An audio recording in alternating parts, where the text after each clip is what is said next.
স্বাগত বিরতিহীন সংবাদ রাত ৯টার বাংলাদেশে, সাথে আছে মুজাহিদ এবং সাথে আছে আমি মাহমুদা মৌমিতা। আর জানিয়ে দিচ্ছি বার্তা কক্ষের সর্বশেষ। মে মাসে মূল্যস্ফীতি বেড়ে ৯.৯৪% জানালো বিবিএস, এক দশকের মধ্যে সর্বোচ্চ।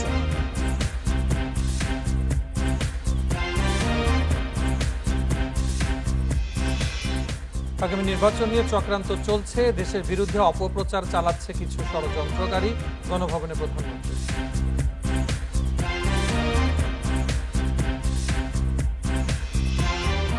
অব্যাহত তাপদাহের মধ্যে লোডশেডিং এ নাকাল সাধারণ মানুষ, গ্রামাঞ্চলে বিদ্যুৎহীন থাকতে হচ্ছে ১২ থেকে ১৬ ঘন্টা পর্যন্ত।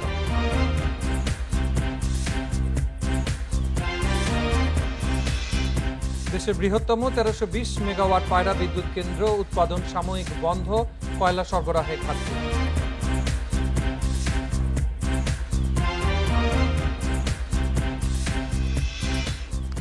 এবং ভারত থেকে পেঁয়াজ আমদানি শুরু, রাজধানী সহ সারা দেশে কমতে শুরু করেছে পেঁয়াজের দাম, খুশি ক্রেতা।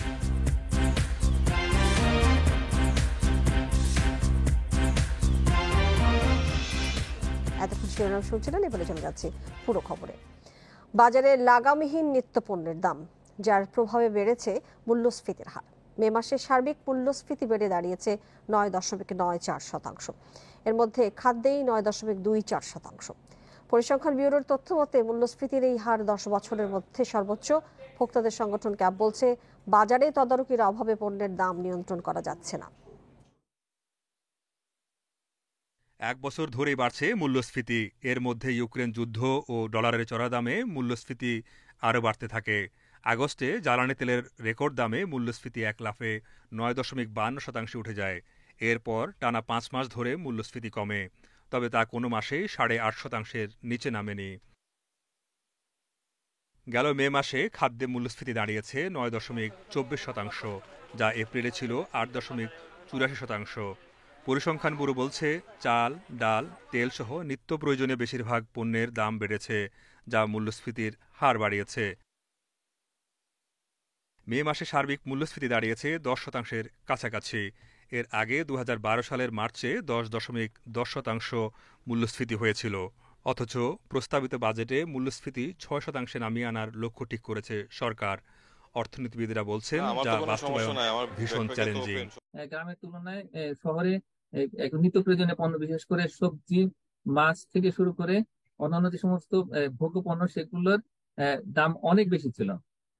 এবং ধারণা করা হয় যে সিন্ডিকেটই আসলে এই মূল্যস্ফীতির জন্য দায়ী। বিশেষ করে ক্যাব বলছে, বাজারে নিত্য পণ্যের দামই জানিয়ে দিচ্ছে মূল্যস্ফীতির আঁচ।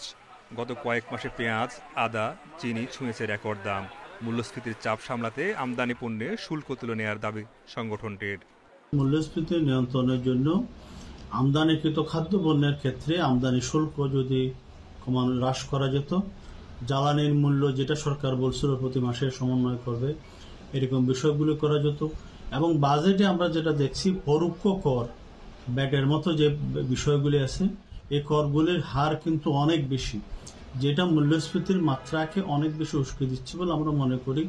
৯.৯৪% মূল্যস্ফীতির মানে দাঁড়ায় গত বছরের মে মাসে যে পণ্যের দাম ছিল ১০০ টাকা, সেটি এই মে মাসে কিনতে হচ্ছে ১০৯ টাকা ৯৪ পয়সায়। Tarek Mortaza, independent news, Dhaka. আগামী নির্বাচন নিয়ে নানা ষড়যন্ত্র চলছে জানিয়ে প্রধানমন্ত্রী শেখ হাসিনা বলেছেন, দেশের বিরুদ্ধে কিছু কুলাঙ্গার ষড়যন্ত্র মিথ্যাচার করে যাচ্ছে। দুপুরে গণভবনে দলীয় নেতাকর্মীদের সাথে এসব কথা বলেন তিনি। এর আগে তিনি আইনজীবী নেতাদের সাথে বলেন, তীব্র গরম আর লোডশেডিং এর কষ্ট লাঘবে সর্বোচ্চ চেষ্টা করে যাচ্ছে সরকার। ক্ষমতায় থাকার ফলে যে প্রধানমন্ত্রী শেখ হাসিনার সাথে সোমবার দুপুরে গণভবনে সাক্ষাৎ করেন বিভিন্ন জেলার আওয়ামী লীগ ও সহযোগী সংগঠনের সাবেক ও বর্তমান নেতারা। এ সময় সাংগঠনিক সক্ষমতা বাড়ানো সহ আগামী নির্বাচন নিয়ে নানা নির্দেশনা দেন শেখ হাসিনা। সংগঠনটা যেন আরো মজবুত থাকে, সেদিকেও ব্যবস্থা নিতে হবে। নির্বাচন নিয়ে নানা ষড়যন্ত্র চলছে জানিয়ে দলীয় সভাপতি বলেন, কেউ কেউ দেশের উন্নয়ন মেনে নিতে না পেরেই অপবাদ দিচ্ছে। এই নির্বাচনটা একটা চ্যালেঞ্জ, কারণ নানা ধরনের চক্রান্ত ষড়যন্ত্র হয়।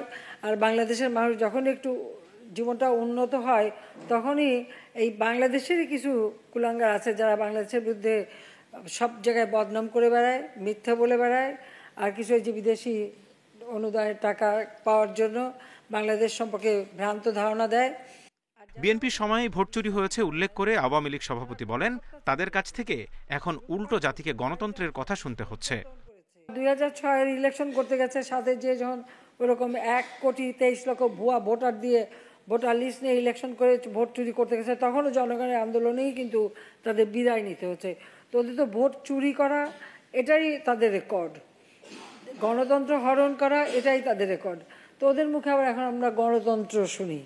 এর আগে সোমবার সকালে সুপ্রিম কোর্ট আইনজীবী সমিতির নবনির্বাচিত নেতারা গণভবনে প্রধানমন্ত্রীর সঙ্গে সৌজন্য সাক্ষাতে গেলে তাদের বলেন, তীব্র গরমের মধ্যে লোডশেডিংয়ে মানুষের কষ্ট হচ্ছে, তবে বিদ্যুৎ সমস্যা সমাধানে সাধ্যমতো চেষ্টা করছে সরকার। Zahidul Bashar, Independent news, Dhaka. বিদেশি কারো কাছে ধর্ণা দেবে না আওয়ামী লীগ, দেশের মানুষ এবং দলের উপর নির্ভর করে রাজনীতি করবে দলটি বলে জানিয়েছেন পররাষ্ট্র প্রতিমন্ত্রী। বলেন, মার্কিন প্রেসিডেন্ট জো বাইডেনকে লেখা 6 কংগ্রেসম্যানের চিঠি পর্যালোচনা করছে পররাষ্ট্র মন্ত্রণালয়। সরকারের পক্ষ থেকে প্রত্যেকের সাথে যোগাযোগ করা হবে। বিকেলে পররাষ্ট্র মন্ত্রণালয়ের সাংবাদিকদের এসব কথা বলেন শাহরিয়ার আলম। এ সময় তিনি শঙ্কা প্রকাশ করেছেন, নির্বাচনের আগে এই ধরনের চিঠি এবং দেশের বিরুদ্ধে প্রপাগান্ডা আরও বাড়বে। বলেন, আওয়ামী লীগ কারো চাপের কাছে নত হবে না। এ সময় তিনি বলেন, দিল্লিতে নতুন সংসদ ভবনে অখণ্ড ভারতের যে মানচিত্রের মুরাল তৈরি হয়েছে তা প্রাচীনকালের আদলে করা। এ নিয়ে বিস্তারিত জানতে দিল্লির বাংলাদেশ দূতাবাসকে নির্দেশনা দিয়েছে পররাষ্ট্র মন্ত্রণালয়।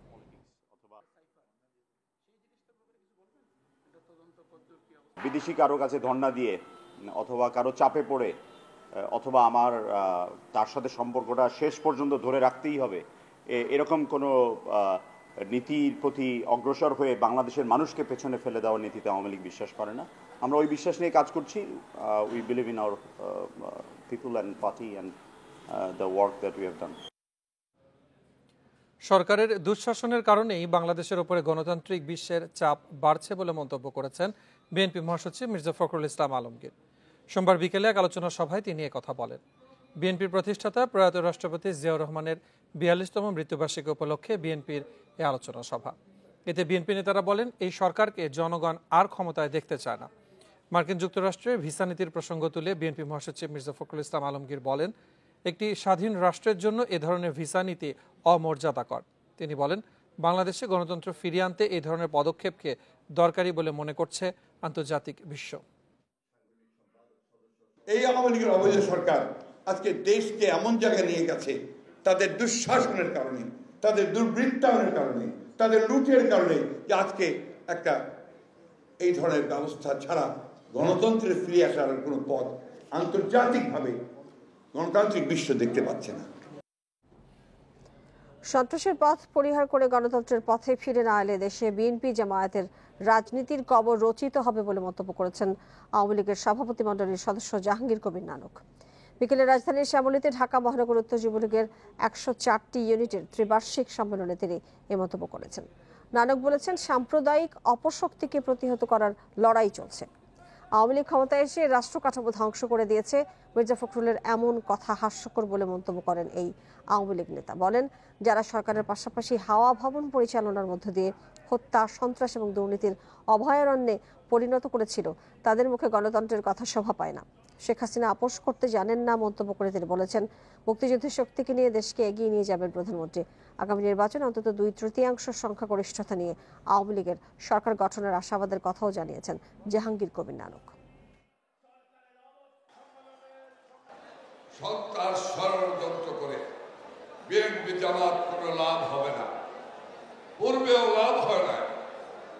আমি তাই বলবো, বিএনপি জামাতকে সন্ত্রাসের পথ পরিহার করে গণতন্ত্রের পথে, নির্বাচনের পথে আপনারা যদি ফিরে না আসেন, তাহলে আপনাদের রাজনৈতিকভাবে কবর রচিত হবে এই বাংলাদেশের মাটিতে। নির্বাচন কমিশনের নিবন্ধন পেতে 12টি রাজনৈতিক দলের মাঠ পর্যায়ের তথ্য যাচাই বাছাই শেষ হয়েছে বলে জানিয়েছেন নির্বাচন কমিশনার মোহাম্মদ আলমগীর। বলেন, জুনের মধ্যে নতুন রাজনৈতিক দলের নিবন্ধন চূড়ান্ত করবে ইসি। সোমবার দুপুরে নিজ দফতরে এসব কথা জানান তিনি। শতভাগ শর্ত পূরণ না করলে কোনো দল নিবন্ধন পাবে না বলেও জানান কমিশনার আলমগীর। নতুন রাজনৈতিক দল হিসেবে নিবন্ধন পেতে 93টা আবেদনের বিপরীতে 12টি দলকে প্রাথমিকভাবে বাছাই করে কমিশন। দলগুলো হলো এবি পার্টি, বাংলাদেশ জাতীয়তাবাদী আন্দোলন, বাংলাদেশ হিউম্যানিস্ট পার্টি, গণ অধিকার পরিষদ, নাগরিক Oikya, Bangladesh Sanatan party, Bangladesh supreme party, Bangladesh labour party, Bangladesh minority Janata party, Bangladesh people's party, democratic party এবং বাংলাদেশ লিবারেল ডেমোক্রেটিক পার্টি। বর্তমানে নিবন্ধিত রাজনৈতিক দল রয়েছে 41টি। কাগজপত্র এখানে আমাদের কাছে যেটা দিয়েছে সেটা এই ধরনের আইন বিরোধী কিছু নাই। যখন আমরা পত্রিকা দিব তখন এটা তো ওপেন, 18 কোটি লোক দেখবে। এটা 18 কোটি লোক দেখে যে কেউ তো তখন অভিযোগ করতে হবে। এখানে অভিযোগ করলে তখন আমরা আবার যাচাই করব। অভিযোগ যদি সঠিক হয় তাকে বাদ, অভিযোগ যদি সঠিক না হয় তাকে পেয়ে যাবে। বল পয়েন্ট কলমের উপর কর কমানো এবং টিন থাকলেই 2000 টাকা আয়কর দেওয়ার বাধ্যবাধকতা বাতিলের দাবি জানিয়েছেন সংসদ সদস্যরা। বিকেলে চলতি অধিবেশনে প্রস্তাবিত বাজেটের উপর আলোচনায় এই দাবি জানান তারা।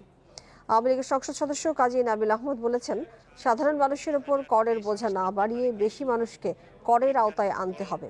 এর আগে টেবিলে উত্থাপিত প্রশ্নের উত্তরে আইনমন্ত্রী আনিসুল হক জানিয়েছেন, ডিজিটাল নিরাপত্তা আইনে চলতি বছরের জানুয়ারি পর্যন্ত দেশে 7001টি মামলা হয়েছে। গণফোরামের সংসদ সদস্য মোকাব্বি খানের এক প্রশ্নের উত্তরে তিনি এই তথ্য জানান। এ সময় স্পিকার ডক্টর শিরিন শারমিন চৌধুরী অধিবেশনে সভাপতিত্ব করেন। 2018 সালের সেপ্টেম্বরে ডিজিটাল নিরাপত্তা আইন সংসদে পাশের আগেও তা নিয়ে সাংবাদিক, মানবাধিকার কর্মী সহ বিভিন্ন রাজনৈতিক দল তার বিরোধিতা করেছিল। তখন আমাদের ছিল আমাদের মাথায় এইটা অবশ্যই বাংলায় করা উচিত ছিল। ইনশাআল্লাহ তিনি যে আমাদের ভিশন দিয়েছেন, আমাদের যে কলমের উপর যে আমাদের ট্যাক্স বাড়ানো হয়েছে, যেহেতু সেটা একটা শিক্ষার উপকরণ, সেটিকে একটু পুনর্বিবেচনা করার জন্য অনুরোধ জানাবো।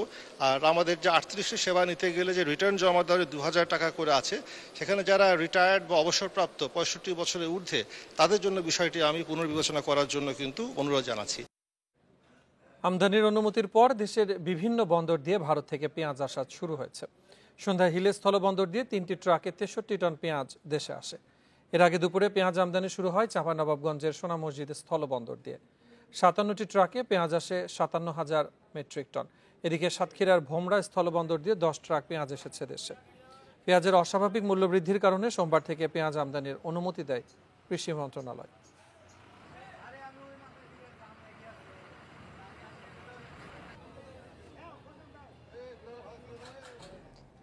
ভারত থেকে আমদানি শুরুর পর দেশের পাইকারি বাজারে দ্রুত কমতে শুরু করেছে পেঁয়াজের দাম। রাজধানীর শ্যামবাজার এবং কারওয়ান বাজার এবং চট্টগ্রামের খাতুনগঞ্জে দেশি পেঁয়াজের দর কেজিতে 20 টাকা পর্যন্ত কমেছে। এদিকে একদিনেই 2,80,800 মেট্রিক টন পেঁয়াজ আমদানির অনুমোদন দিয়েছে কৃষি সম্প্রসারণ অধিদপ্তর। শ্যামবাজারে রোববার যে পেঁয়াজ কেজিতে 85 টাকা পর্যন্ত দরে বিক্রি হয়েছে, সেটি কমে দাঁড়িয়েছে 65 টাকায়। কারণ বাজারের আড়তের কোনো কোনো দোকানে পেঁয়াজের দাম কেজি প্রতি 92 টাকা, কোথাও 86 টাকা, কোথাও 82 টাকা এবং কোথাও 80 টাকা চাইছেন বিক্রেতারা। এদিকে সপ্তাহের ব্যবধানে পাইকারি বাজারে আমদানি করা আদার দাম কেজিতে বেড়েছে প্রায় 80 টাকা। 220 টাকার আদা বিক্রি হচ্ছে 300 টাকায়, আর দেশি আদার কেজি 400 টাকা, যা খুচরা বাজারে আরও বেশি। আর রসুন কেজিতে বিক্রি হচ্ছে 140 থেকে 150 টাকায়। দ্রব্যমূল্য নিয়ন্ত্রণের দাবি জানিয়েছেন ক্রেতারা। গতকালকে 90 টাকা বেচ কিনছি, এই বেচ আজকে 80 টাকা বেচতেছি। কেজিতে আমরা 10 টাকা কালকে কিনা দাম নিল, এখন হলে 80 টাকা করে কেজি। গতকাল ছিল বলে 100 টাকা, এখন আজকে দেখি কমছে। ওই যে ঘোষণা আসার পর থেকেই, সরকারের পক্ষ থেকে ঘোষণা আসার পর থেকে একটু কমছে। ইন্ডিয়ান পিস বাজারে আসলে ইন্ডিয়ান পিসের উপরে রেট করেই ভালো রেটটা হবে। ইন্ডিয়ান পিস কত পরে সেটা আমদানিকারকরা জানে। কয়লা সংকটে দেশের বৃহত্তম পটুয়াখালীর পায়রা তাপবিদ্যুৎ কেন্দ্রের উৎপাদন সাময়িকভাবে বন্ধ হয়ে গেছে। দুপুর 12:40 কেন্দ্রটির দ্বিতীয় ইউনিটের বিদ্যুৎ উৎপাদন বন্ধ হয়ে যায়। এর আগে গত 25 মে বিদ্যুৎ কেন্দ্রটির প্রথম ইউনিট বন্ধ হয়ে যায়। কর্তৃপক্ষ জানায়, চীন ও বাংলাদেশের যৌথ বিনিয়োগে 2020 সালে পায়রা 1320 মেগাওয়াট তাপবিদ্যুৎ কেন্দ্রের বাণিজ্যিক কার্যক্রম শুরু হয়। বিদ্যুৎ কেন্দ্রটি চালানোর জন্য কয়লা কিনতে ঋণ দিয়ে আসছে China national machinery import and export company. April পর্যন্ত কয়লার $390 মিলিয়ন বকেয়া বিল পরিশোধ না করায় কয়লা সরবরাহ বন্ধ করে দেয় সিএমসি। তবে নতুন করে কয়লা আমদানির জন্য সরকার ও বাংলাদেশ ব্যাংক $100 মিলিয়ন সংস্থান করে দিয়েছে। ইতিমধ্যে এলসি খোলা হয়েছে। চলতি মাসের 25 জুন কয়লা আসার কথা রয়েছে। তখন আবারও বিদ্যুৎ উৎপাদন শুরু হবে বলে জানায় কর্তৃপক্ষ। দেশের বিভিন্ন এলাকায় অব্যাহত তাপদাহের মধ্যে লোডশেডিংয়ে নাকাল সাধারণ মানুষ। শহরাঞ্চলে সহনীয় হলেও গ্রামাঞ্চলে বিদ্যুৎহীন থাকতে হচ্ছে 12 থেকে 16 ঘন্টা পর্যন্ত। এ অবস্থায় চরম ভোগান্তি পোহাতে হচ্ছে মানুষকে। এছাড়া বিদ্যুতের অভাবে আউশ খেতে সেচ দিতে না পারায় নষ্ট হচ্ছে ফসল। গত এক সপ্তাহ ধরে ঢাকা, রাজশাহী, খুলনা বিভাগ সহ বিভিন্ন জেলার উপর দিয়ে বয়ে যাচ্ছে তীব্র থেকে মাঝারি তাপপ্রবাহ। প্রচণ্ড গরমের সাথে পাল্লা দিয়ে বেড়েছে বিদ্যুৎ বিভ্রাট। যশোরে গরমে জনজীবন অতিষ্ঠ। রাতের বেলাতেও বিদ্যুৎ না থাকায় নির্ঘুম রাত কাটছে স্থানীয়দের। ভুক্তভোগীরা বলছেন প্রচণ্ড তাপদাহ আর ভ্যাপসা গরমে ক্রমাগত লোডশেডিংয়ে দিশেহারা তারা। 4 থেকে 5 ঘন্টা বিদ্যুৎ থাকতে সর্বসাকুল্যে দিন এবং রাত। রাত্রেবেলা বাসায় যাই দুমুঠো ভাত খেয়ে একটু যে ঘুমাবো সেই শান্তিটা নাই। রাতের বেলায় ঘন্টায় ঘন্টায় বিদ্যুৎ নাই। একই অবস্থা কুষ্টিয়াতেও। দীর্ঘ সময় বিদ্যুৎ না থাকায় পড়াশোনার ব্যাঘাত ঘটছে শিক্ষার্থীদের। নাটোর ও চুয়াডাঙ্গায় প্রচণ্ড গরমে চরম ভোগান্তিতে শিশু ও বয়স্করা। স্থবির হয়ে পড়েছে ব্যবসা বাণিজ্য। রোদে হাত পা মনে হয় পুড়ে যায়, এরকম জ্বালা যন্ত্রণা করে। আবার বাসায় যে বিদ্যুৎ নেই, একটু রেস্ট করবো, বেচবো কার কাছে, বিক্রি নাই, বেচা কেনা নাই। ঘন্টার পর ঘন্টা লোডশেডিংয়ের প্রভাব পড়েছে মেহেরপুরের ফসলের মাঠে। জমিতে সেচ দিতে পারছেন না কৃষক। ফেটে চৌচির আউশের ক্ষেত। কৃষকরা জানান দিনে অন্তত 15 ঘন্টাই থাকছে না বিদ্যুৎ। ধান বসিয়ে গেছে, এমনি বসিয়ে গেছে। একটু পাটে পানি দেবা, পাটেও দিতে পারছে না, কিছুই দিতে পারছে না। চাষি করবে কি? ধান তো আর হবে না তো ধান। অসহনীয় গরম আর লোডশেডিংয়ে হাঁসফাঁস অবস্থা রাজশাহীর জনজীবনে। স্থানীয় আবহাওয়া অফিস জানিয়েছে তাপপ্রবাহের যন্ত্রণা সইতে হবে আরও কয়েকদিন। গত 8 দিন যাবৎ রাজশাহীতে মাঝারি থেকে তীব্র তাপপ্রবাহ বয়ে যাচ্ছে। এটা আগামী 12 তারিখ পর্যন্ত এরকম তাপপ্রবাহ থাকবে। বৃষ্টি হলে তাপমাত্রা কমে যাবে। পিরোজপুরে 7 মেগাওয়াট চাহিদার বিপরীতে সরবরাহ করা হচ্ছে 3.5 মেগাওয়াট। এ ধরনের অবস্থা অন্যান্য জেলাতেও। Tania Nasrin, independent news. তীব্র তাপদাহের কারণে সরকারি প্রাথমিক বিদ্যালয়ের পর এবারে বেসরকারি স্কুলের প্রাথমিক শাখাও 8 জুন পর্যন্ত বন্ধ ঘোষণা করেছে মাধ্যমিক ও উচ্চ শিক্ষা অধিদপ্তর। সোমবার বিজ্ঞপ্তি দিয়ে এই সিদ্ধান্তের কথা জানিয়েছে অধিদপ্তর। বিজ্ঞপ্তিতে বলা হয়েছে মাধ্যমিক স্তরে শ্রেণী কার্যক্রম চললেও পরবর্তী নির্দেশ না দেওয়া পর্যন্ত অ্যাসেম্বলি স্থগিত থাকবে। শিক্ষার্থীদের শিক্ষা প্রতিষ্ঠানে রোদের মধ্যে খেলাধুলা সহ অন্যান্য কার্যক্রম থেকে বিরত থাকার নির্দেশনাও দেওয়া হয়েছে। শিক্ষার্থীদের পর্যাপ্ত পানি পানের পরামর্শ দিয়ে বিজ্ঞপ্তিতে বলা হয়েছে শিক্ষার্থীরা প্রয়োজনে নিজ বাসা থেকে পানি নিয়ে আসবে। শ্রেণীকক্ষে পর্যাপ্ত আলো বাতাসের জন্য প্রতিষ্ঠানের জানালা ও দরজা খোলা রাখা ও প্রয়োজনীয় বৈদ্যুতিক পাখা সক্রিয় রাখার নির্দেশ দিয়েছে মাধ্যমিক ও উচ্চ শিক্ষা অধিদপ্তর। এর আগে রোববার প্রাথমিক ও গণশিক্ষা মন্ত্রণালয় সরকারি প্রাথমিক বিদ্যালয় 8 জুন পর্যন্ত বন্ধ ঘোষণা করে।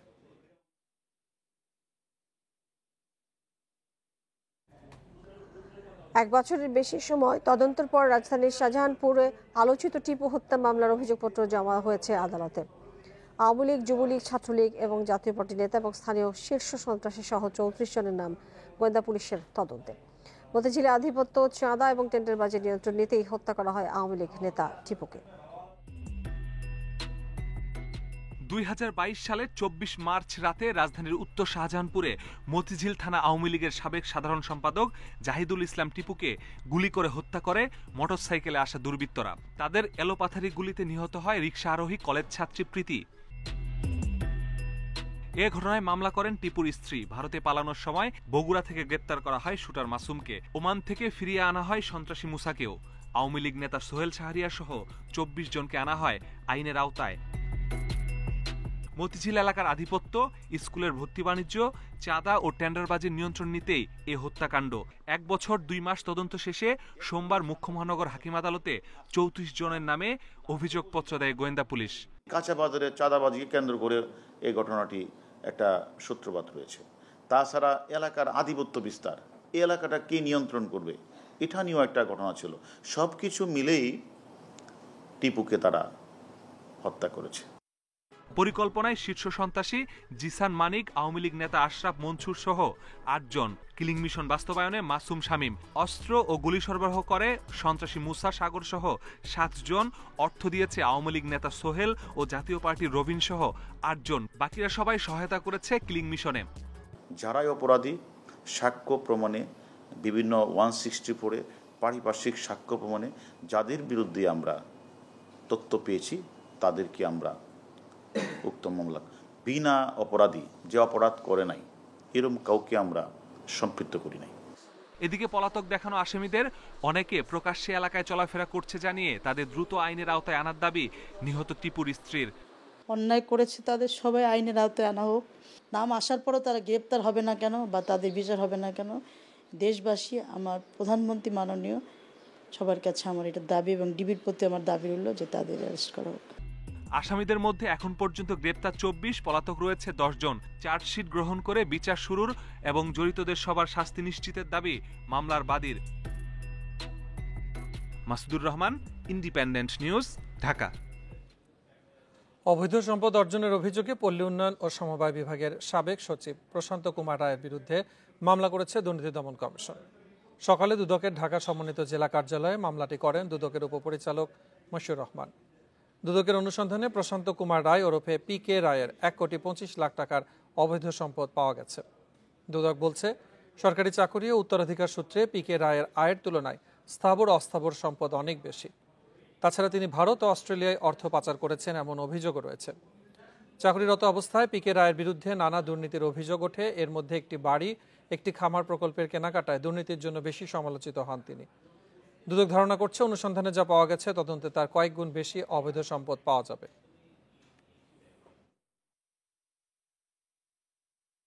তার বিরুদ্ধে মামলার যে মূল অভিযোগ সেটি হচ্ছে স্থাবর অস্থাবর অনেক সম্পদ রয়েছে যেগুলো সে বৈধ আয়ের দ্বারা সমর্থিত ছিল না বলে দুর্নীতি দমন কমিশন মনে করেছে এবং সেই কারণেই তার বিরুদ্ধে আনুষ্ঠানিকভাবে মামলা দায়ের করা হয়েছে।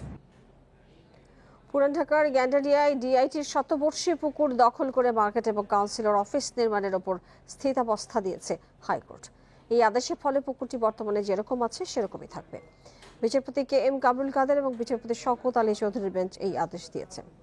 স্থিতাবস্থা জারির আদেশ কার্যকর করে বিবাদীদের 2 সপ্তাহের মধ্যে প্রতিবেদন দেওয়ার নির্দেশ দিয়েছে আদালত। একই সাথে এই পুকুরের দখল কেন বেআইনি ঘোষণা করা হবে না এবং RS এবং CS জরিপ অনুসারে পুকুর রক্ষার জন্য কেন নির্দেশ দেওয়া হবে না তাও জানতে চেয়ে রুল দিয়েছে হাইকোর্ট। পরিবেশ সচিব, স্থানীয় সরকার সচিব, পরিবেশ অধিদপ্তরের মহাপরিচালক রাজুক চেয়ারম্যান সহ 11 জনকে রুলের জবাব দিতে বলা হয়েছে।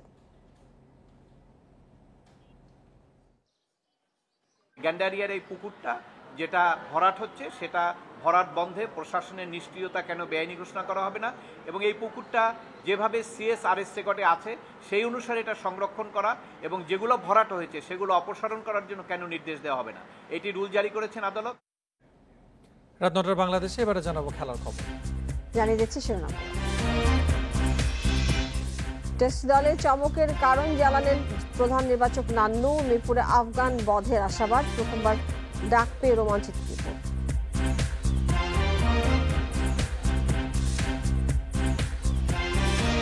সাফ চ্যাম্পিয়নশিপের প্রস্তুতি শুরু। জামাল তপুদের সাথে সালাউদ্দিনের সাক্ষাৎ, ভালো করতে মানসিকতা পরিবর্তনের তাগিদ।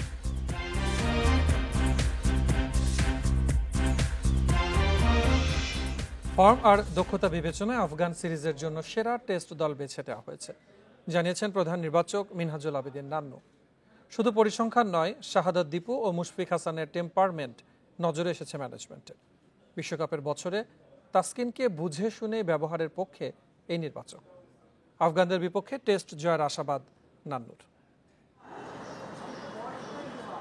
নির্বাচকদের জন্য সবচেয়ে কঠিন হয়তো টেস্ট দল ঠিক করা, যেখানে বাংলাদেশের বেশিরভাগ ক্রিকেটারের ধারাবাহিকতা নিয়ে প্রশ্ন থাকে। সেই চ্যালেঞ্জ আরও বেশি হয়ে যায় সাকিব না থাকলে। এবারও তার ব্যতিক্রম হয়নি। চমক দেখিয়ে দলে ঢুকেছেন দীপু ও মুশফিক। গেল 1 বছরের পরিসংখ্যান তাদের পক্ষে কথা বলেছে। তার চেয়ে বেশি তাদের স্কিল ও টেম্পারমেন্ট নজর কেড়েছে নির্বাচকদের। দীপুর কাছে আমরা মনে করি যে ওর ইন্টারন্যাশনাল এরিনায় ওর যথেষ্ট ক্যাপাবিলিটি আছে খেলার, সেই টেকনিক্যাল সাইডগুলি চিন্তা করে ওকে দেওয়া হয়েছে। মুশফিক হাসানের যথেষ্ট ক্যাপাবিলিটি, রাইট এরিয়ায় কনসিস্টেন্ট ভালো বল করার ক্যাপাবিলিটি আছে। তো আশা করছি যে দুজনের সুযোগ পেলে নিজেদেরকে ভালো মতো মিলে যেতে পারবে। বিশ্বকাপের বছরে তাসকিনকে নিয়ে বেশ সতর্ক ম্যানেজমেন্ট। ইনজুরি থেকে সেরে উঠেছেন মাত্র। তাকে টেস্ট খেলিয়ে আবারও ঝুঁকি নেওয়া হবে কিনা সেটা সময় বলে দেবে। এটা তো টোটালি ডিপেন্ড করে ফিজিও এবং ট্রেনারের এদের ফিটনেস লেভেলটা দেখে। এই জন্য আমরা 5টা পেস বোলার ইনক্লুড করে রেখেছি স্কোয়াডের মধ্যে। তো ওর যদি পুরোপুরি 100% না হলে ফিটনেস যদি পুরোপুরি 100% না থেকে ডিফিকাল্ট হবে। তারপরে আমরা আশাবাদী যে যেহেতু একটা টেস্ট ম্যাচ আছে, ইনশাল্লাহ পুরো ফিট হলে খেলবে ইনশাল্লাহ। পেস সহায়ক উইকেটে খেলা হবে একমাত্র টেস্ট। গরম আবহাওয়াতে অবশ্য উইকেটের চরিত্রে বদল আসতে পারে দ্রুত। কন্ডিশন পরিস্থিতি যাই হোক না কেন, জয়ের ব্যাপারে আশাবাদী প্রধান নির্বাচক।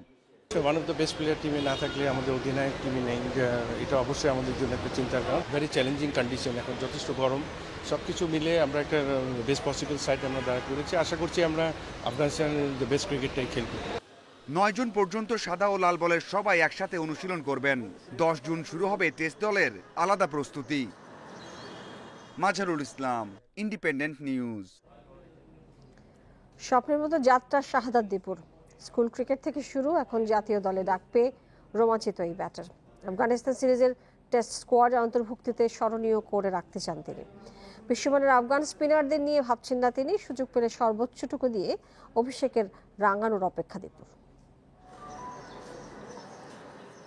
চমক দিয়ে জায়গা করে নিয়েছেন, ব্যাটিং দৃঢ়তা আলোয় নিয়ে এসেছে শাহাদাত দীপুকে। ডিফেন্স অ্যাটাকের দারুণ সংমিশ্রণে প্রতিপক্ষকে চাপে ফেলার সামর্থ্যও আছে।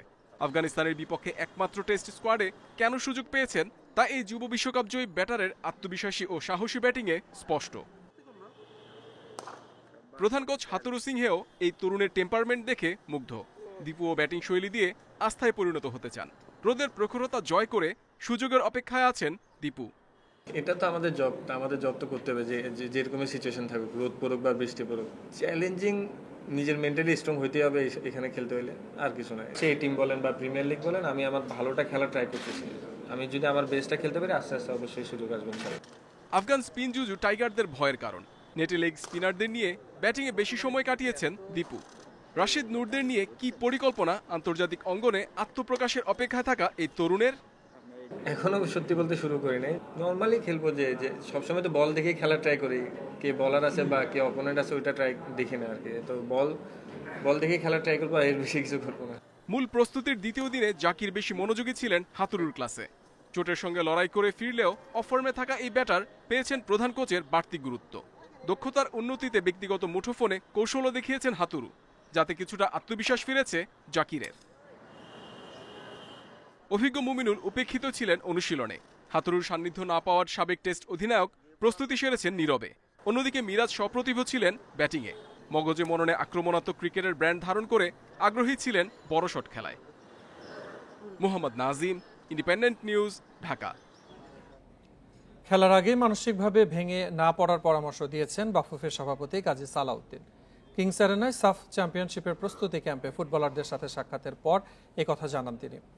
সাফে জামাল তপুদের ভালো করার আশা দেখছেন ফেডারেশন প্রধান। জানিয়েছেন দল নির্বাচনে সব দায়িত্ব হেড কোচের। সাফ চ্যাম্পিয়নশিপের প্রস্তুতি ক্যাম্পে কাজী সালাউদ্দিন ঢু মারেন প্রতিবারই।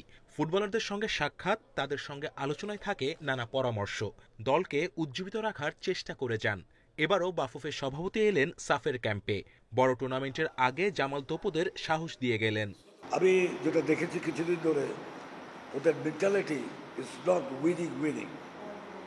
So I want to tell them that তোমাদের উইনিং টিম আছে, বাট তুমি যদি আগে হারো then it's a problem. So that is one of the main thing. জাতীয় দলের পারফরমেন্স আশা জাগা নিয়ে নয়, এবার সাফে চ্যালেঞ্জ আরও বেড়েছে। তারপরও ভারতের মেগা ইভেন্টে ভালো করার আশা দেখেন Salahuddin. I sincerely believe that they will do well, because there are few players যাদের performance I can see lot of difference in the league. আগের থেকে এখন 2-4টা প্লেয়ারের it is a massive development, আর there are some few new players. Javier Cabrera ওপর আস্থা রেখে চুক্তি বাড়িয়েছে বাফুফে। সাফ মিশন অগ্নি পরীক্ষা কোচের জন্য। দল নির্বাচন, পরিকল্পনা সবকিছুই কাভরেরার ওপর ছেড়ে দিয়েছেন বাফুফের সভাপতি। I am not suppose to interfere. আমার নলেজ কম না বেশি doesn't matter. The coach is the head of the team, he will decide. I will never interfere. আবার হয়তো I may have discussion, side discussion, but there will be no direct impact on my. সাফের ক্যাম্পে সর্বোচ্চ সুযোগ সুবিধার আশ্বাস দিয়েছেন সালাউদ্দিন। দলের কাছ থেকে চান লড়াকু performance. Kamrul Hasnat, independent news, Dhaka. এই ছিল খেলার খবরে। এবারে চলে যাচ্ছে ভিন্ন প্রসঙ্গে।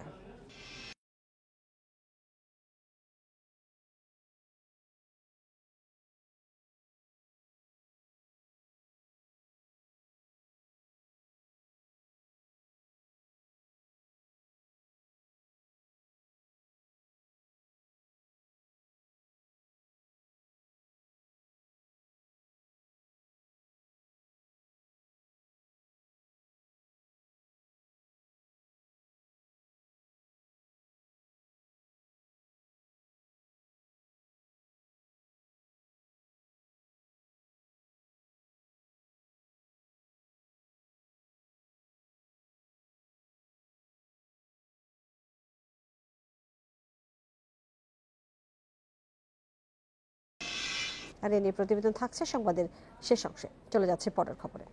খুলনা এবং বরিশাল সিটি নির্বাচনে চলছে জমজমাট প্রচার। মেয়র প্রার্থীদের পাশাপাশি মাঠে কাউন্সিলর প্রার্থীরাও উন্নয়নের ধারাবাহিকতা ধরে রাখতে ভোটারদের পাশে চাইছেন আওয়ামী লীগের প্রার্থীরা। আর অন্যান্য প্রার্থীরা তুলে ধরছেন উন্নয়নের নানা অসঙ্গতি। ভোটের দিন যত এগিয়ে আসছে ততই প্রচারে জোর বাড়াচ্ছেন বরিশাল সিটি নির্বাচনের প্রার্থীরা। সোমবার সকাল থেকেই মাঠে দেখা গেছে মেয়র প্রার্থীদের। উন্নয়নের ধারাবাহিকতা ধরে রাখতে নগরবাসীকে পাশে চান নৌকার প্রার্থী। আর অন্য প্রার্থীরা চান ভোটারদের সমর্থনের পাশাপাশি লেভেল প্লেইং ফিল্ডের নিশ্চয়তা। রাস্তাঘাটের যে বেহাল অবস্থা সেগুলোকে সংস্কার করব, আর খালগুলো যেগুলো খুবই খারাপ অবস্থায় আছে ওইগুলোকে আমরা প্রথম পর্যায়ে ওইটা অপসারণ করব।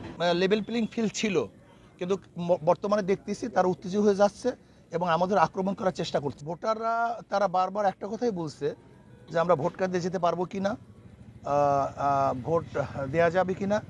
প্রচার প্রচারণা তুঙ্গে খুলনা সিটিতেও। নগরীর গল্লামারী কাশিমনগর এলাকায় পথসভা করেন আওয়ামী লীগের মেয়র প্রার্থী। আপনারা আমার উপর আস্থা রেখে 12 তারিখে ভোট দেন, আমি আপনাদের নিশ্চয়তা দেবো এই খুলনাকে একটা তিলোত্তম এবং পরিবেশ সম্মত একটা শহর আমরা উপহার দেবো ইনশাল্লাহ। প্রচারে পিছিয়ে নেই জাতীয় পার্টির প্রার্থীও। আমরা সিটি কর্পোরেশন আমি নির্বাচিত হই, এই পরিবেশ বৃদ্ধি নিয়ে আমি একটা সেমিনার করে আমি নগরকে আবার সুন্দর করে বৃক্ষরোপণের কার্যকলাপ পরিচালনা করব। বরিশাল ও খুলনা সিটিতে ভোট গ্রহণ আগামী 12 জুন। 2 সিটিতে ভোট হবে ইভিএমে। রেশমি নন্দী, ইন্ডিপেন্ডেন্ট নিউজ। প্রচণ্ড গরম উপেক্ষা করে প্রচারে ব্যস্ত সময় পার করছেন সিলেট ও রাজশাহী সিটি নির্বাচনের প্রার্থীরা। ভোটারদের মন জয় করতে নগরীর বিভিন্ন এলাকায় গণসংযোগ করছেন তারা। উন্নয়নের নানা আশ্বাস আর প্রতিশ্রুতি নিয়ে ছুটছেন দাঁড়ে দাঁড়ে। দুপুরে সিলেটের জিন্দাবাজার এলাকায় জনসংযোগ করেন আওয়ামী লীগ প্রার্থী আনারুজ্জামান চৌধুরী। এ সময় তিনি বলেন, নগরীতে সুষ্ঠু নির্বাচনী পরিবেশ বিরাজ করছে। ভোট ঘিরে উৎসাহ উদ্দীপনা বিরাজ করছে নগরবাসীর মধ্যে। নগরীর জল্লারপাড় দাঁড়িয়াপাড়া এলাকায় জনসংযোগ করেন ইসলামী আন্দোলনের প্রার্থী মাহমুদুল হাসান। এ সময় তিনি অভিযোগ করেন, আওয়ামী লীগ ও জাতীয় পার্টি নির্বাচন নিয়ে জনগণের সাথে নাটক করছে। এদিকে রাজশাহী নগরীর সিএনবি মোড়ে ইসলামী আন্দোলনের প্রার্থী মোর্শেদ আলম ফারুকি এবং মহিষবাথান এলাকায় প্রচারণা চালিয়েছেন জাতীয় পার্টির সাইফুল ইসলাম স্বপন।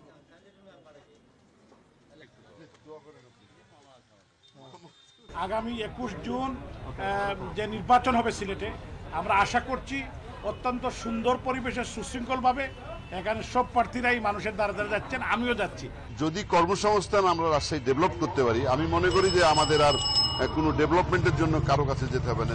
এদের অস্তিত্ব যদি আমরা টিকায় নিতে পারি, এরাই রাজশাহীকে সুন্দর করে গড়ে দেবে বলে আমার বিশ্বাস। নওগাঁর মহদেবপুরে ট্রাকের সঙ্গে সংঘর্ষে অটোরিকশার 4 যাত্রী নিহত হয়েছেন। এই ঘটনায় আহত হয়েছেন আরও একজন। দুপুরে উপজেলার হাটচক গৌরী বাজার এলাকায় এই দুর্ঘটনা ঘটে। পুলিশ জানিয়েছে, দুপুর 1টার দিকে হাটচক গৌরী বাজার এলাকায় নওগাঁ রাজশাহী মহাসড়কে নওগাঁগামী অটোরিকশার সঙ্গে বিপরীত দিক থেকে আসা একটি ট্রাকের সংঘর্ষ হয়। এতে ঘটনাস্থলেই অটোরিকশার 3 যাত্রী নিহত হন। আহত 2 জনকে হাসপাতালে নেয়ার পর মারা যান আরও একজন। আহত অপরজন আশঙ্কাজনক অবস্থায় রাজশাহী মেডিকেল কলেজ হাসপাতালে চিকিৎসা নিচ্ছেন। ট্রাকের দ্রুত গতির কারণে এই দুর্ঘটনা বলে ধারণা করছে পুলিশ।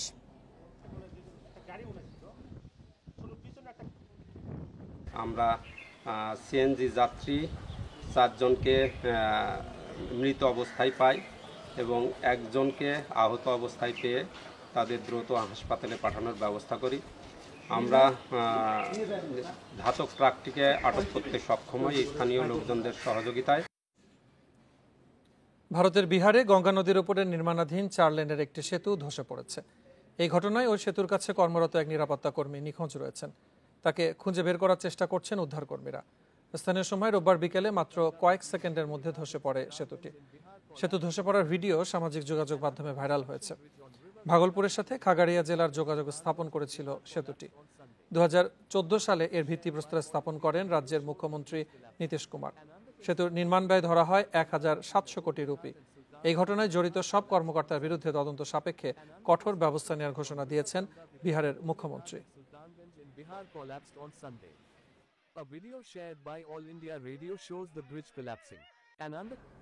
ভারতের উড়িষ্যায় ভয়াবহ ট্রেন দুর্ঘটনার 3 দিন পর এবার রাজ্যটিতে লাইনচ্যুত হয়েছে একটি মালবাহী ট্রেন। তবে এতে এখনো পর্যন্ত কোনো হতাহতের খবর পাওয়া যায়নি। সোমবার উড়িষ্যার বারগড় জেলায় চুনাপাথর বহনকারী একটি মালবাহী ট্রেনের বেশ কয়েকটি বগি লাইনচ্যুত হয়।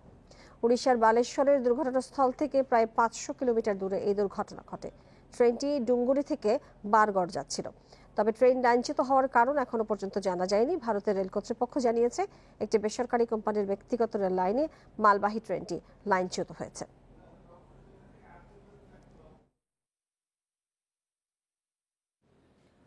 ভারতের উত্তরপ্রদেশে ভুয়া আধার কার্ড সহ 4 বাংলাদেশিকে গ্রেপ্তার করেছে পুলিশ। তাদের বিরুদ্ধে জাল নথি ব্যবহার করে নিজেদের ভারতের নাগরিক দাবি করার অভিযোগ আনা হয়েছে। গ্রেফতার হওয়া 4 জনের নাম সজীব খান, মোহাম্মদ মন্টু খান, মোহাম্মদ মাজিদুল খান এবং মোয়াজ্জেম খান। পুলিশ জানিয়েছে তাদের কাছ থেকে 4টি জাল আধার কার্ড, 5টি এটিএম ও 2টি প্যান কার্ড এবং ব্যাংকের 2টি পাসবই উদ্ধার করা হয়েছে। তারা খারখোদা জেলার একটি গ্রামে জুতার কারখানায় কাজ করতেন। অনিশ্চিত ভবিষ্যতের চিন্তায় মানসিক স্বাস্থ্য সংকটে ভুগছেন আফগান নারীরা। সোমবার এক প্রতিবেদনে এই তথ্য জানিয়েছে বিবিসি। আফগানিস্তানের বিভিন্ন পরিবার এবং মনোরোগ বিশেষজ্ঞদের সাক্ষাৎকারের ভিত্তিতে এসব তথ্য পেয়েছে তারা। তালেবান দেশটির ক্ষমতা দখলের পর থেকে নারীদের উপর নানা ধরনের নিষেধাজ্ঞা দিয়েছে। এই অবস্থায় হতাশা এবং উদ্বেগের কারণে তাদের মধ্যে আত্মহত্যার প্রবণতা বাড়ছে। তালেবানরা নারীদের বিশ্ববিদ্যালয়ে পড়ার উপর নিষেধাজ্ঞা দেওয়ার পর থেকে প্রতিদিন দেশটির মনোরোগ বিশেষজ্ঞদের কাছে মানসিক অশান্তিতে ভোগা রোগীদের কল আসছে। রোগীদের মধ্যে অধিকাংশই কিশোরী এবং তরুণী।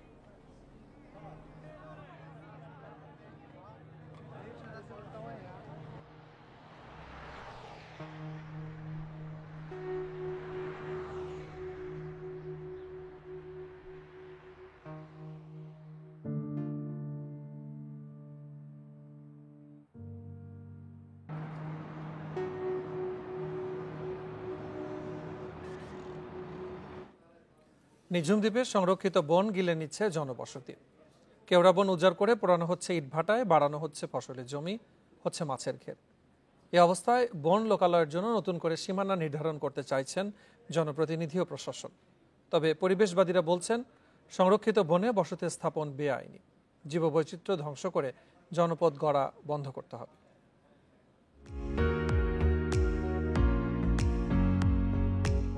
নিঝুম দ্বীপ সুন্দরবনের পর দেশের দ্বিতীয় বড় ম্যানগ্রোভ বন। এখানে জোয়ার ভাটার সময় ধরে গড়ে উঠেছে বাস্তুতন্ত্র। কেওড়া বনে বাস চিত্রা হরিণের। নির্জন রাত শেষে ভোরে এরা চড়ে বেড়ায় লোকালয়ের কাছে।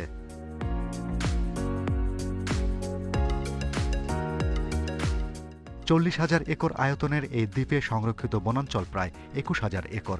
এই জাতীয় উদ্যান এখন গ্রাস করছে মানব বসতি। ওদেরকে উচ্ছেদ করতে যায় তাহলে একটা সমস্যার সৃষ্টি হবে, এখানে একটা দাঙ্গা হবে, এগুলি আমরা চাই না। 3 দশক আগেও এই প্যারাবনে ছিল কয়েক হাজার জেলের বসতি। 2008-এ ওয়ার্ড থেকে হয় ইউনিয়ন পরিষদ, আর এখন এখানকার জনসংখ্যা প্রায় 40,000। 4 নম্বর ওয়ার্ডের বাতায়ন এলাকায় গাছ উজাড় করে হচ্ছে নতুন বাড়িঘর। বসুন্ধরা আনন্দকিল্লা গ্রামে করা হচ্ছে মাছের ঘের, কৃষি জমি। এখন কিছু কিছু খাসভূমি আছে যে জিনিসগুলো মানুষকে ভালোভাবে যদি বুঝিয়ে দেওয়া হয়, এখানকার মানুষ এখানে নিজেরাই আপনার ভালোভাবে থাকতে পারবে এবং চলতে পারবে। মানুষ মাইগ্রেশন হয়ে কেউ নোয়াখালীর দিকে চলে গেছে, কেউ নিঝুম দ্বীপের দিকে আসছে। হাতিয়ার বিভিন্ন অঞ্চলের লোকগুলো নিঝুম দ্বীপে আছে। মেঘনা চ্যানেল ঘেঁষা কাটাখালী কেওড়া বন প্রায় বিলীন। গাছের গোড়া কেটে রাখা হচ্ছে দমকা বাতাসে পড়ে যাওয়ার অপেক্ষায়। আর সার বেঁধে ফেলে রাখা এসব গাছ পোড়ানো হয় মাত্র 200 গজে দূরে ইট ভাটায়। বনের গাছ যাতে এখানে ইউজ না করতে পারে এই ব্যাপারে আমরা কঠোর পাহারার মধ্যে আছি। 653 জন জবরদখলকারীর নামের তালিকা সহ আমরা জেলা প্রশাসক মহোদয়ের দপ্তরে আমরা একটা জবরদখল উচ্ছেদের জন্য আমরা প্রস্তাব প্রেরণ করেছি। জেলা প্রশাসক বলছেন নিঝুম দ্বীপে নতুন কোনো দখল বা বসতি গড়ে ওঠেনি, ডিজিটাল সার্ভের কাজ চলছে। সে বন্দোবস্ত কার্যক্রম এগুলো আপাতত স্থগিত আছে। আমরা নতুন করে কোনো বন্দোবস্ত কিন্তু নিঝুম দ্বীপ এরিয়ায় বনের পাশে কাউকে আমরা নতুন করে বন্দোবস্ত দিচ্ছি না, এবং বন যতটুকু আছে সেই বনকে আমরা সংরক্ষণ করার চেষ্টা করছি। তবে পরিবেশ আইনজীবী ও গবেষকেরা বলছেন নিঝুম দ্বীপে সংরক্ষিত বনাঞ্চলে বসতি গড়া আইনের লঙ্ঘন, স্থানীয় প্রভাবশালীরা পুরো দ্বীপকেই দখলে নিয়েছে। সংরক্ষিত বন হওয়ার কারণে এখানে জনবসতির অনুমোদন দেওয়ার কোনো সুযোগ নেই। এটা নিষিদ্ধ তো আছেই, নিষিদ্ধ করার দাবি তোলার তো কিছু নেই। আজকে 600 থেকে 4000 জনগোষ্ঠী হয়ে যাওয়া পর্যন্ত সে অপেক্ষা করছে কেন? এই জবাবগুলো তো বন বিভাগকে দিতে হবে। প্রশাসন, পরিবেশ অধিদপ্তর এবং সরকারের বন বিভাগ, বন অধিদপ্তর, এই তিনটা সরকারি অফিস থাকা সত্ত্বেও এই কার্যকলাপগুলো যদি ঘটে থাকে তাহলে সত্যিই এটা নিন্দনীয়। গবেষকেরা আরও বলছেন দেশের পূর্ব প্রান্তে এই ম্যানগ্রোভ বন নিজের বৈশিষ্ট্যে গড়ে উঠবে নাকি জনপদে পরিণত হবে তা নিয়ে ভাবার সময় এসেছে। Shahriar Anirban, independent news, Dhaka. এই ছিল এখনকার সংবাদ। আরো বিস্তারিত জানতে চোখ রাখুন ফেসবুক, ইউটিউব এবং টুইটারে। সাথে থাকার জন্য আপনাদের সবাইকে ধন্যবাদ।